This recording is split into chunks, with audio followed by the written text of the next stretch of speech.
তার পরিচয় না দিয়ে অন্য যে কোনোভাবে পরিচয় দেয়, এই জিনিসটা হলো মিথ্যা। যে কোনো মানুষ সম্পর্কে তার কোনো বক্তব্য যদি যেভাবে আসে সেই জিনিস না দিয়ে যদি অন্যভাবে বলে, এটা হচ্ছে মিথ্যা। আপনি একটি ঘটনা দেখলেন অথবা শুনলেন অথবা কোনো জিনিসের সাথে জড়িত আছেন, এই জড়িত যে জিনিসের মধ্যে আপনাকে যদি প্রশ্ন করা হয়, যে জিনিস যেভাবে আছে এইভাবে না বলে অন্যভাবে বলার নাম হচ্ছে মিথ্যা। সুতরাং এই মিথ্যাটা আপনি কোনো উপকারের দৃষ্টিতে নৌকা অথবা অপকারের দৃষ্টিতে নেন, সব ক্ষেত্রে মিথ্যা শরীয়তের মধ্যে কোনোদিন অ্যাকসেপ্টেবল নয়, এবং মিথ্যার দ্বারা এই দুনিয়ার সব ক্ষতি সাধিত হয়। হুজুরে পাক সাল্লাল্লাহু আলাইহি ওয়াসাল্লাম বলেন, মানুষ যখন মিথ্যা কথা বলে, মিথ্যা কথা বলার সাথে সাথে তার মুখ দিয়ে এমন একটি দুর্গন্ধ বাহির হয় যে দুর্গন্ধের কারণে ফেরেশতারা তার নিকটেই থাকতে পারে না, এত বেশি দুর্গন্ধ তার মুখ থেকে বাহির হয়। এই যে মিথ্যা বলার যে একটি খারাপ প্রভাব যেটা রয়েছে, অথচ আমরা যখন মিথ্যা কথা বলি, সত্য এবং মিথ্যা বলতে তার সব সময় সমান লাগে। জিহ্বার উপর কোনোটা ভারী অথবা কোনোটা পাতলা এইভাবে হয় না, সব কিছু সমান, কিন্তু দুইটার যে প্রভাব যা রয়েছে। আল্লাহ রসুল বলেন, মানুষ যখন মিথ্যা কথা বলা ছেড়ে দেয় তখন মানুষ সব ধরনের পাপ থেকে নিজেকে সংবরণ করতে পারে। আর মানুষ যখন মিথ্যার আশ্রয় নিয়ে নেয় তখন সব ধরনের পাপ কাজ হয়ে তার সংগঠিত করতে পারে, তার পাপ সংগঠনে কোনো অভাব থাকে না। আল্লাহ তাবারাকা ওয়া তাআলা মুসলমানদেরকে, হুজুরে পাক সাল্লাল্লাহু আলাইহি সাল্লাম বলেন, আলাইকুম বিসসিদকি, তোমরা সবসময় সত্য বলা এবং সত্য কাজ করাকে তোমরা নিজের উপর অবধারিত করে নাও। ফাইন্না সিদকা ইয়াহদি ইলাল বিররি, কেননা সত্যবাদিতা মানুষকে নেক কাজের প্রতি দলালত করে, নেক কাজের পথ দেখিয়ে দেয়। ফাইন্নাল বিররা ইয়াহদি ইলাল জান্নাহ, এবং নেক কাজ মানুষকে জান্নাতের পথে নিয়ে নেয়। আল্লাহ রাসূল বলেন, ইয়াকুম আল কিযবি, সাবধান তোমরা মিথ্যা থেকে নিজেকে বাঁচিয়ে রাখো। ফাইনাল কিসবা ইয়াহদি ইলাল ফুজুর, মিথ্যা কথা মানুষকে আল্লাহর নাফরমানি, অন্যায়, অসত্যর প্রতি নিয়ে নেয়। ওয়াইনাল ফুজুর ইয়াহদি ইলান নার, এবং অন্যায়, অসত্য এবং আল্লাহর নাফরমানি, গুনার কাজ মানুষকে জান্নাতে দিয়ে দেয়। এতে দেখা যায় জান্নাতে যাওয়ার পথের আরম্ভ হচ্ছে সত্য বলা, এবং জাহান্নামে যাওয়ার পথের আরম্ভ হচ্ছে মিথ্যা বলা।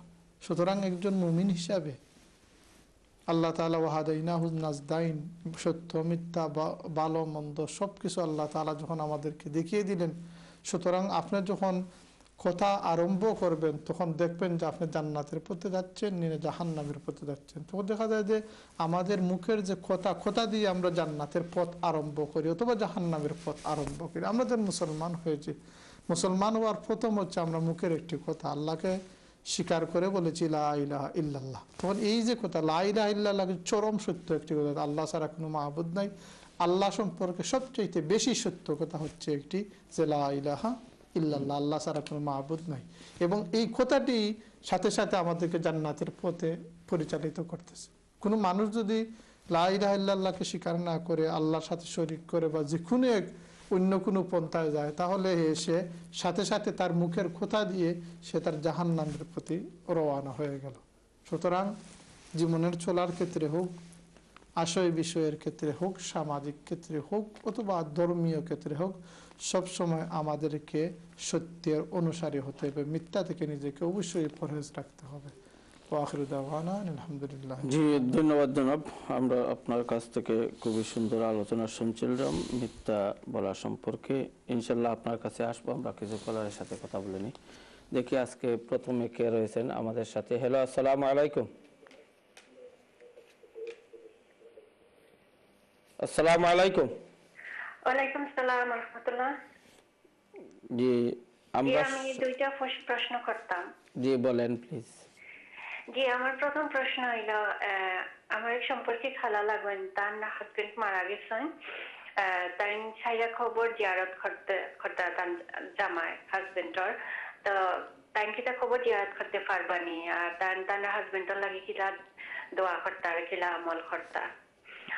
আর 2 নম্বর প্রশ্ন হইল, স্বপ্নে গরু দেখা কিটা বালানি, কোনো কিছু না মন্দ, এটা একটু জানাইবা প্লিজ।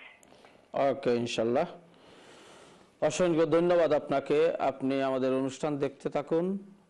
মাহাদি সাহেব আপনার প্রশ্নের উত্তর দিবেন। আমরা পরবর্তী কলে যাই। হ্যালো, আসসালামু আলাইকুম। জি, আসসালামু আলাইকুম। জি, ওয়ালাইকুম আসসালাম। আচ্ছা, আমার তিনটা প্রশ্ন হয়েছে। জি, বলেন প্লিজ। এক নম্বর প্রশ্ন হলো, মনে করেন এশার নামাজ যদি টাইম মতো পড়া না যায়, যখন আপনি বিজি আছেন বা খাজু আছেন, তো ফজরের আগে আইলা বড় এশার নামাজ পুরা পড়া লাগে না ফজর? এটা উচ্চ স্বরে পড়া লাগবে নি, মানে এশার যেটা নামাজ আছে বা ওরা যে কোনো নামাজও মনে করো ফজর হয়েছে গিয়ে আর বাকি নামাজ হামেগার আগে 15-20 মিনিট আগে, এটা ফজর হইব না বা পুরা নামাজ পড়া লাগে? ওকে, ইনশাল্লাহ। আচ্ছা, 2 নম্বর মনে রাখা যে গাড়ির ভিতরে যে অজু থাকে, যেমন আমরা অনেকে মিনিকে করে অজু আছে বা নামাজের টাইম হয়ে গেছে, গাড়ির ভিতরে নামাজ পড়া যাইব না? ওকে, তারপরে প্রশ্নটি কি?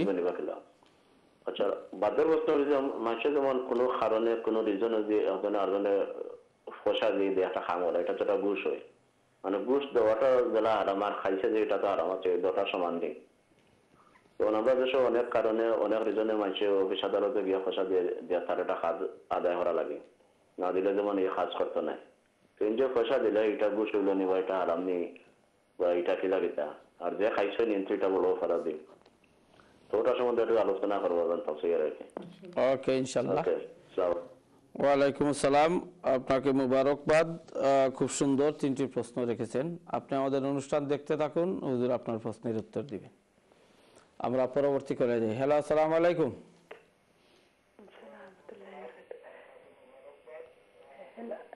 আসসালামু আলাইকুম। জি, ওয়ালাইকুম আসসালাম।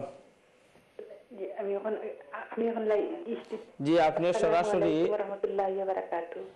সরাসরি আপনার টেলিভিশনের ভলিউমটি একটু কমিয়ে দিন প্লিজ। জি হযরত, আমি খুব অসুস্থ। আপনারা দুইজনে আমার লাগে খাস করে দোয়া কান করবা, আল্লাহ সুস্থ আমার ভিতরে একটা দোয়া কইয়া দিবা, মানে কোন দোয়াটা পড়লে আল্লাহ আমারে খুব সকাল সকাল আমারে সুস্থ করিয়া দিবা। আমি খুব বেশি অসুস্থ, আমার খান্দনে দিন যার, আমি অত আজাবর মধ্যে আমার দাদু না করিয়া আর বেদনা করিয়া অনেক ডাক্তারে কিচ্ছু আমার গোছেন না, আমার লাগে দোয়া করবার একটা দোয়া কইয়া দিবা প্লিজ। কোন দোয়াটা করতাম? ইনশাল্লাহ। মাহদি সাহেব শুনছেন, দোয়া করবেন, আপনিও আমাদের জন্য দোয়া করবেন। আপনার আর কোনো প্রশ্ন আছে? আপনি আমাদের অনুষ্ঠান শুনতে থাকুন, ইনশাল্লাহ মাহদি সাহেব আপনাকে দোয়া বলে দিবেন। পরবর্তী কলে যাই। হ্যালো, আসসালামু আলাইকুম। ওয়ালাইকুম আসসালাম রাহমাতুল্লাহ। আসসালামু আলাইকুম রাহমাতুল্লাহ। ওয়ালাইকুম আসসালাম রাহমাতুল্লাহ। জি, আমার দুইটা প্রশ্ন আপনার। জি, বলেন মৌলানা সাহেবের কাছে। প্রথম প্রশ্ন হইল, ও যে আযানের সময় আশহাদু আন্না মুহাম্মাদান রাসূলুল্লাহ হইলে অনেক মানুষে চৌকো আঙ্গুল লাগায় বা মুখো আঙ্গুল লাগায়, এটা কিটা আমরা হাদিসও আছে নি না কোনো সাহাবী ইলা করছুন, ওটা তা কইবা। ওকে, ইনশাআল্লাহ। সেকেন্ড প্রশ্ন হইল, আমরা নবীজি মুহাম্মদ রাসূলুল্লাহ সাল্লাল্লাহু আলাইহি ওয়াসাল্লাম কতটা যুদ্ধত ইনভলভ বাসলা, ওটা তা কইবা। আর কয়জন কোন যুদ্ধত বেশি সাহাবী শহীদ হইছেন? আসসালামু আলাইকুম ওয়া রাহমাতুল্লাহি ওয়া বারাকাতুহু। ওকে, অসংখ্য ধন্যবাদ আপনাকে। আপনি আমাদের অনুষ্ঠান দেখতে থাকুন, হুজুর আপনার প্রশ্নের উত্তর দিবেন। আমরা পরবর্তী কলে যাই। হ্যালো, আসসালামু আলাইকুম। জি, আসসালামু আলাইকুম ওয়া রাহমাতুল্লাহি ওয়া বারাকাতুহু। জি, ওয়ালাইকুম আসসালাম ওয়া রাহমাতুল্লাহি ওয়া বারাকাতুহু। জনাব, আমরা শুনছি। একটা স্বপ্নর তাবির কইবানি মহাসাব। জি, আমি একটা স্বপন কইরাম, স্বপ্নর তাবিরটা কইবা। স্বপন আসলে এভাবে অনিয়ারে না বলাই ভালো, আপনার জন্যই ভালো না বলাই ভালো। আপনি এই যে হুজুরের নম্বরটা নিয়ে নেন, পরবর্তীতে হুজুরের সাথে আলাপ করে সেটা জেনে নেবেন। ধন্যবাদ। আমরা পরবর্তী কলে যাই। হ্যালো, আসসালামু আলাইকুম। ওয়ালাইকুম আসসালাম। হুজুর ভালো আছেন? জি, আলহামদুলিল্লাহ। আপনি ভালো আছেন? জি, আছি ভালো। আমি একটা প্রশ্ন করতাম মাওলানা সাহেবের কাছে। জি, জানতাম চাইলাম আর কি মাওলানা সাহেব, আমার একটু বিস্তারিত টাইম বুঝাইয়া দিতা। জি মিলাদ সম্পর্কে, বুঝছেন নাকি? তা হয়েছে জি মিলাদ শরীফ পড়া মানে কতটুকু গ্রহণযোগ্যতা আছে মিলাদ শরীফর, এগুলো রেফারেন্স সহ বর্তমান স্কলার হলে হয় এগুলোর কোনো ভিত্তি নাই এর লাগি। আর আপনার হুজুরও জানা মতে সৌদি আরবও আপনার মিলাদ শরীফ তারা পড়েননি। মানে বিস্তারিত আমার একটু বুঝাইলে একটু উপকৃত হইমু। হুজুরও কাছে সালাম দিব আমার। জি ধন্যবাদ। হুজুর শুনছেন, আপনাকে আপনার কথা শুনছেন, সালামও শুনছেন ইনশাল্লাহ। আমরা তো এ ব্যাপারে অনেক আলোচনা হয়েছে, তারপরে উনি যতটুকু সম্ভব সংক্ষেপে হয় উনি দিবেন ইনশাল্লাহ। আমরা পরবর্তী কলে যাই। হ্যালো, আসসালামু আলাইকুম। সালামু আলাইকুম। হ্যালো কলার, আসসালামু আলাইকুম। সম্ভবত আমরা হারিয়ে ফেলেছি। যাই হোক, ইনশাল্লাহ আপনি আবার আসবেন। সম্মানিত শ্রোতা ও দর্শক মণ্ডলী, আমাদের কাছে অনেক প্রশ্ন চলে এসেছে, আমরা উত্তরের দিকে চলে যাচ্ছি, তারপরে ইনশাল্লাহ আপনাদের কাছে আসব। জনাব মাহাদি সাহেব, প্রথমে যিনি জানতে চেয়েছিলেন, যিনি ফোন করছেন, উনি বলছেন উনার এক খালার স্বামী মারা গেছেন এবং উনার খালা চাচ্ছেন উনি জিয়ারত করার জন্য, জিয়ারত করতে পারবেন কিনা? দেখেন বোন, মেয়ে লোক প্রথমে জায়েজ না জায়েজ, শরীয়ত জায়েজ রেখেছে মেয়ে লোকেরা কবরস্থানে যাইতে পারবেন, জিয়ারত করতে পারবেন, শরীয়ত জায়েজ রেখেছে। এই কারণে হয়তো কোনো সময় প্রয়োজন থাকতে পারে, এই জন্য হারাম করা হয় না, জায়েজ রেখেছে। কিন্তু আল্লাহ রসুলে হদিস শরীফে আন্না নবী সাল্লাল্লাহু আলাইহি ওয়াসাল্লাম লাওয়ানা জাওয়ারাতিল কুবুর, যে সমস্ত মহিলা কবর জিয়ারত করে আল্লাহ রসুল তাদেরকে লানত দিয়েছেন, অর্থাৎ তাদেরকে নিষেধ দেওয়া হয়েছে যে তোমরা কবরস্থানে যাইও না। প্রথমত মেয়ে লোক তো ফর্দা হলো মেয়ে লোকের জন্য ফরজ, এবং জিয়ারত মেয়ে লোকের জন্য তার জরুরি জিনিস নাই। একজন স্ত্রী হিসাবে প্রথমে একটা জিনিস লক্ষ্য রাখতে হবে, এই দেশে যেটা আমাদের মা বোনেরা মুঠেই ভ্রুক্ষেপ করেন না, একজন মহিলার স্বামী মারা যাওয়ার পর প্রথমত 4 মাস 10 দিন উনি অবশ্যই তার ঘরের মধ্যে থাকতে হবে, বিনা প্রয়োজনে, জরুরি প্রয়োজন ছাড়া ঘরের বাইরে তিনি বার হইতে পারবেন না। কিন্তু এই জিনিসটা ফরজ, কোরআন শরীফ দ্বারা সাবিত। এই জিনিসটাকে বর্তমানে মহিলারা বেশিরভাগ তারা ভ্রুক্ষেপই করছেন না। 4 মাস 10 দিন ইদ্যত পালন করা, যদি হামেলা হন, গর্ভবতী হন, তাহলে গর্ভর বাচ্চা হওয়ার আগ পর্যন্ত এই ইদ্যত পালন করা হচ্ছে ফরজ, কোরআন শরীফ দ্বারা সাবিত। কিন্তু এটার প্রতি মোটেই ভ্রুক্ষেপ করা হচ্ছে না, এটা মারাত্মক অন্যায় এবং সম্পর্ক কবিরা গুনাহ হবে। যাই হোক, এর পরে যখন তারা জিয়ারতের উদ্দেশ্য হলে, জিয়ারত তো ওনাকে জিয়ারত করে দোয়াই করবেন, ওনার খবর দেখার তো আপনার কোনো লাভ নেই। সুতরাং একজন মহিলার জন্য সর্বোত্তম হচ্ছে উনি যদি ফর্দায় থাকেন, যত আল্লাহর নাম লন, তার স্বামীর লাভ হবে। এবং উনি যদি তিলাওয়াত করেন, নফল নমাজ পড়েন, নফল রোজা, সদকা খয়রাত, এইগুলা দিয়ে সোয়াব তার স্বামীকে যদি দেন, অবশ্যই স্বামীর রূহ আরো বেশি খুশি হবে। এটা এবং এটা হচ্ছে সবচেয়ে উত্তম এবং সুন্দর পদ্ধতি। জি ধন্যবাদ।